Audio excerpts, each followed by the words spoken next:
Good morning. I want to thank you all for getting up this morning and coming to this important conversation. First, let me just say, by the way of introduction, I like the shorter introduction that Mae West used when she said, describing herself, I used to be Snow White, but I drifted. So, I say that to you all because I have never lost my passion for education, and it's very simple. The reason is that it changed my life. And I will say to all of you that I had an epiphany a few years ago that I realized that a lot of people I knew came from dysfunctional families. Now, then I realized that if you're actually not from a dysfunctional family, you probably married somebody from a dysfunctional family. Or your best friend was from a dysfunctional family. Me, I'm a triple dipper. And so it's really important that we talk about what we do to reach out to the children who have some big challenges ahead. Because it's election week, I want to start by saying that I'm very concerned about the schools.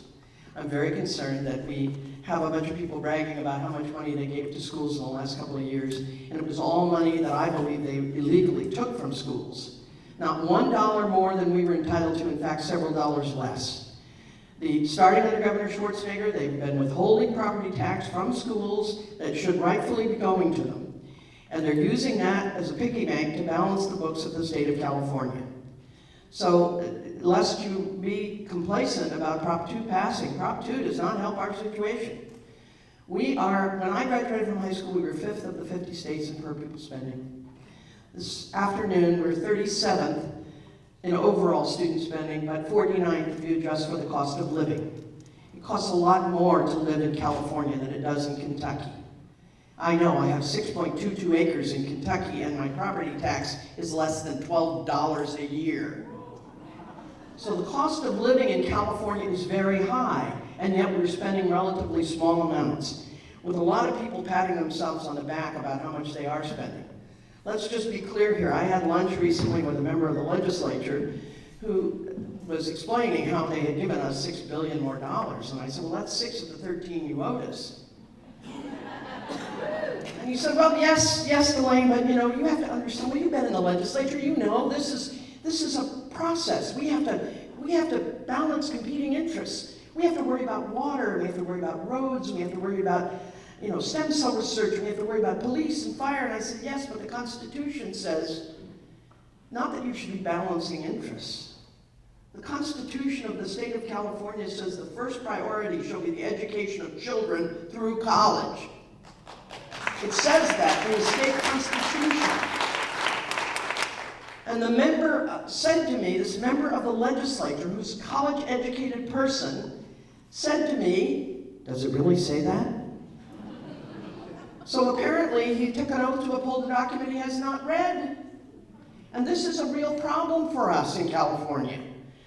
Look, I will just tell you, we are in real danger here of taking giant steps backward. I supported the local control funding formula. I support sending more money to the poorest kids.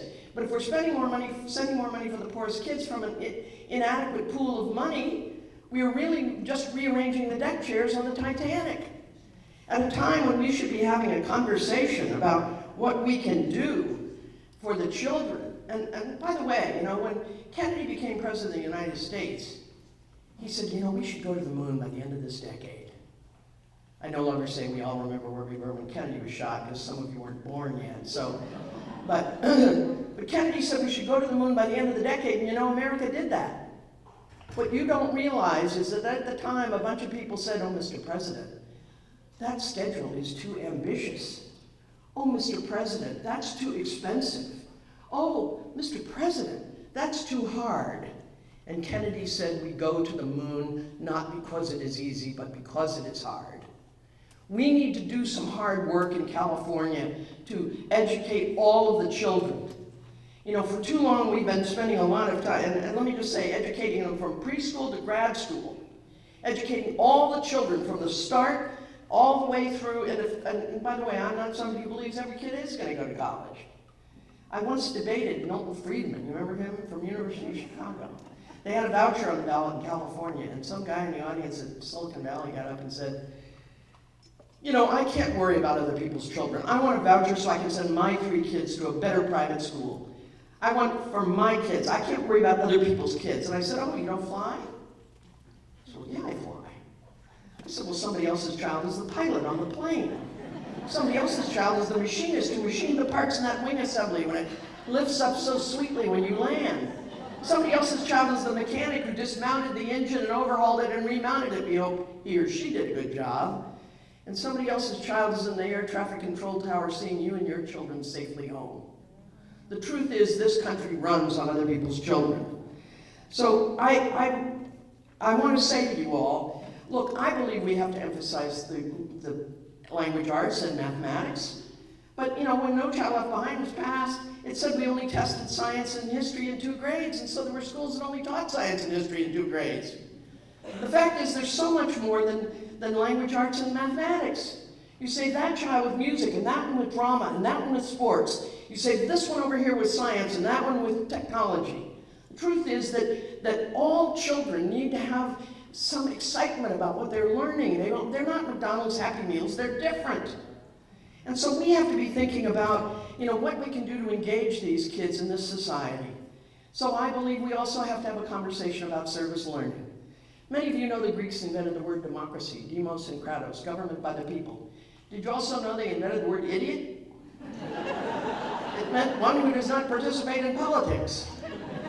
The reality is that participation, whether it's in athletics or drama or music or in service learning, participation changes the person forever. That's what the Greeks believed, that more important than the government you got when people participated was what it did for the individual. And so I've met the kids who've been restoring streams and rivers and protecting the vernal pools, and they know so much about science, and they don't even realize how much they've learned. I've observed students tutoring other students and learning all the while. I've met students who were nurturing school gardens and community gardens to better engage them about food options, and yet along the way they were learning so very much. You want to know about perimeter? Go measure out your garden. You want to know about measurement? Go cooking. The reality is that all these things are things we should have the time and the energy to do, because industrial arts, I met the girl who was going to drop out. She was actually going to get her GED. She had a job at a drafting company down in the San Jose ROP down there. And the girl, afterward, she was in this ROP class learning drafting, computer-assisted design. And she said, yes, she almost dropped out, but her counselor convinced her to go into this ROP program. First, she didn't like it because she had to get up at 6 in the morning, get on a bus at 7, go over there, and then she'd go back to her regular campus. But she fell in love with the class. So I said, so you're going to graduate? She says, yes, but I'm not going to work full-time as I originally thought. I've been accepted at Cal Poly San Luis Obispo. I'm going to be an architect. So this is what happens when you engage these kids. Great. I just want to remind everybody that we need to do more to empower our students and remember that great civilization inspire both great personal achievement and great social responsibility. Both together. In a word, education. Education is the place where personal and social responsibility come together for both personal and social greatness. Both together. The fact is, that's where you and I come in. In a great civilization, cities and counties and schools are institutional incubators of human potential. In every sense of the word, our job is to create institutional incubators of human potential in our democracy. In the end, we have to remember what Nietzsche said.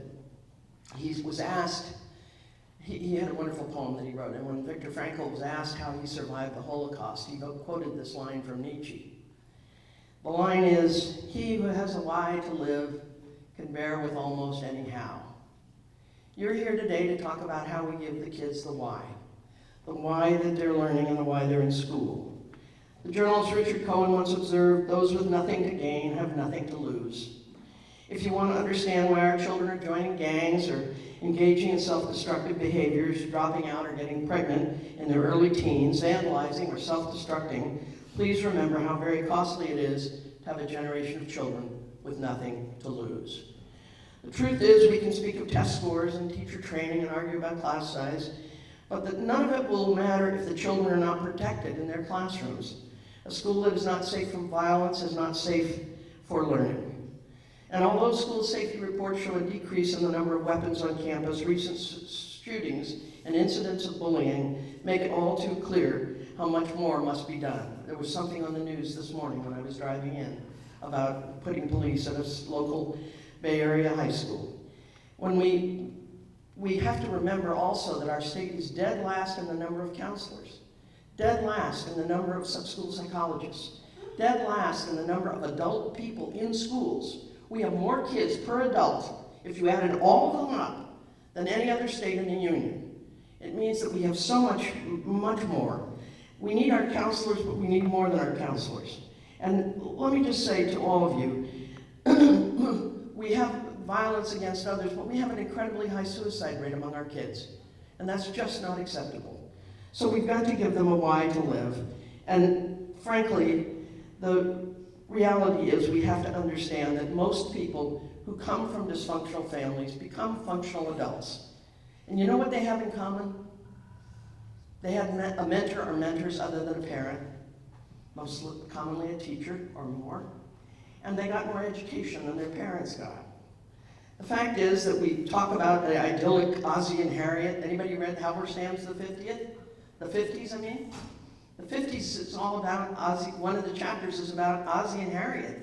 Ozzie was nuts. He would get his kids up in the middle of the night and take them downstairs and make them sit up all night with his wife, and he was insane. And so both of his kids, both of them have had issues with drugs and or mental illness.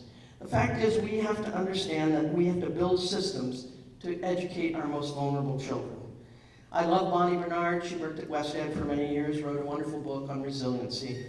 She said, first, we need the protective factors of caring relationships, high expectations, and opportunities to participate and contribute. That's what you're here today to discuss. Second, she said, we need to remember that our studies tell us that programs per se are not the answer. As Bernard notes, quote, no program design can compensate for a mentor who is not caring, respectful, and reciprocal. So we've got to make sure that the people that work with our kids are caring, respectful, and reciprocal. Third, and most importantly, she says resilience research confirms unequivocally the power of one person to make a difference. But she goes on to say, and I quote, finally, while the power of one is real, it is not always enough. Furthermore, the power of more than one, of two or several or many, is much more than additive, it is exponential. We must work together to weave a fabric of resilience that connects not just young people to their families, schools, and communities, but one that connects families to schools and communities, and schools to communities, to each other's. Remember, all of our kids are looking for a why, and you hold the key. You are helping the young people in your opportunities to create and foster healthy behaviors. I had several great teachers who did that for me. Thank God for Mrs. McLaws and Ms. Holt and Ms. Higby and Mrs. Jones, Mr. McFarland, Mr. Deck, a couple of great aunts, a wonderful father, and a great Girl Scout leader. I made it. My brother didn't. He didn't make it. He had a dysfunctional life. And so indeed, and in fact, I always loved the song Joan Baez wrote for Phil Oakes. There but for fortune go you and I will tell you that what you are doing is changing lives forever. And yes, not all of them will become doctors and lawyers. Some will become the machinist of the machines, the parts on your plane. But they all deserve a chance to have a great education and great opportunity. You know, Archimedes, the famous Greek philosopher, invented the tool called the lever. Someone asked him, how powerful is this tool you call the lever? And he thought for a minute and he said, I'll tell you how powerful it is. You give me a lever and a fulcrum and a place to stand, and I will move the world. That's what education does. It moves the world. But you've got to reach that kid who might otherwise, who because they're in foster care and or because they have alcoholic parents and or because they have drug addiction in their family and or because their parent is schizophrenic, you've got to reach out to that kid and make sure they know that somebody cares. You've got to give them this tool called the lever, called education. And in the end, we have an opportunity right now, I think, to rise up and fight for the future. The founders of this country actually wrote in the preamble to the Constitution that we create this Constitution to secure the blessings of liberty to ourselves and our posterity. Our posterity is the only interest group important enough to be listed in the Constitution. Whenever anybody tells you it's not the government's responsibility, federal government's responsibility to educate our kids, you better believe it is. It's really our responsibility. Lastly, let me just say, beware the bricks. A friend of mine, John Saylor's retired vice president of IBM, sent me a Kiplinger newsletter a couple of years ago, and it was entitled Beware the Bricks. BRICS: Brazil, Russia, India, China, South Africa. These are serious countries that are educating their children. They learned it from us. So as we're forgetting the importance of educating our kids from preschool to graduate school, we have to understand that the rest of the world learned that from us and is doing just that. I want to remind everybody what Dwight David Eisenhower said in 1953. He said, "Every bomb that is made, every warship launched, every rocket fires signifies in the final sense a theft from those who are hungry and are not fed, those who are cold and are not clothed. This world in arms is not spending money alone, it is spending the sweat of its laborers, the genius of its scientists, and the hopes of its children." I really and truly believe there is no more important work than getting our young people educated. And you here have a chance to not just educate them, to give them something more important, to give them optimism. Now, I want to just say that I think America is a little short on optimism, and that's why I like to hang out with children, because they are, by nature, optimistic. Remember, children can leap great barriers in a single bound. They have imagination. Children can see through anything. They see with their hearts. Children can move mountains the old-fashioned way. They have faith. Over my years of visiting schools, I had an awakening. At first, it may seem to you like a trivial semantic distinction. To me, it is more. It explains the power of a child's dream. When we look in the eyes of a child, we often say we see the face of hope. But I now realize, after talking to so many kids, it's more than hope, it's optimism.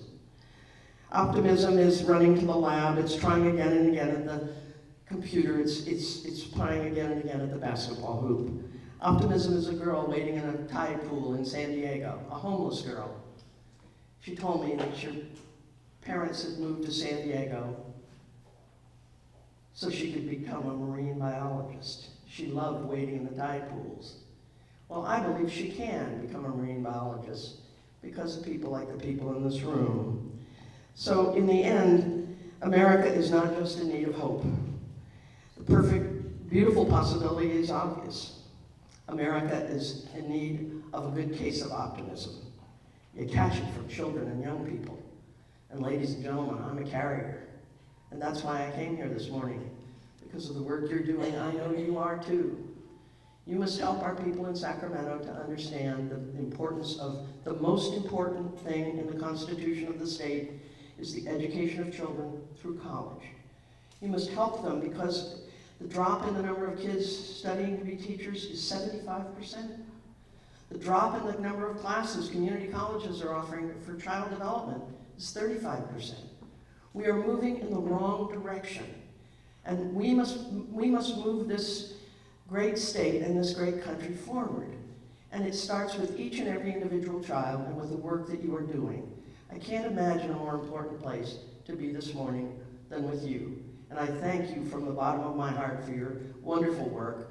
I thank all my former team from the Department of Education. You notice there aren't that many people doing the important work in this great state of California, the biggest state in the union. The department's actually quite small. And it couldn't do what it does if the people weren't terribly committed. But each and every one of you is committed. Each and every one is carrying people on your shoulders who can't make it unless you go the extra mile.